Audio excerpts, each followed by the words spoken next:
কুমিল্লা নামে বিভাগ হবে, এই খবর শুনে ফেনী ও নোয়াখালীবাসীর মাথা গরম হয়ে গেছে। অথচ তারা কি জানে বাংলাদেশ সৃষ্টি হওয়ার বহু আগে কুমিল্লা সৃষ্টি হয়েছিল। 1790 সালে কুমিল্লা চাঁদপুর, ব্রাহ্মণবাড়িয়া, ফেনী, লক্ষ্মীপুর, শাহবাজপুর এবং সন্দ্বীপ নিয়ে গঠিত হয়েছিল ত্রিপুরা রাজ্য, যার রাজধানী ছিল আমাদের কুমিল্লা।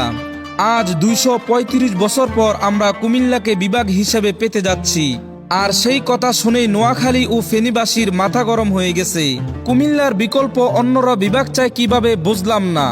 যাদের শিক্ষা বোর্ড নাই, সিটি কর্পোরেশন নাই, ক্যান্টনমেন্ট নাই, এয়ারপোর্ট নাই, স্টেডিয়াম নাই, বিশ্ববিদ্যালয় নাই, মেডিকেল কলেজ নাই, ক্যাডেট কলেজ নাই, এপিজেড নাই। আর আমাদের কুমিল্লা জেলা ঐতিহাসিক পরিচয় নিজ গুণে গর্বিত। তাদের তুলনায় কুমিল্লা ঐতিহাসিকভাবে ও অবকাঠামোভাবে বহু গুণে এগিয়ে।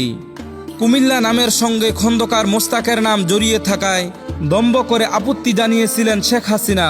কিন্তু সেদিন কুমিল্লাবাসী আমূলিক হয়েও এক কথায় বলেছিল, আপা আমাদের কুমিল্লা নামেই বিভাগ দিতে হবে।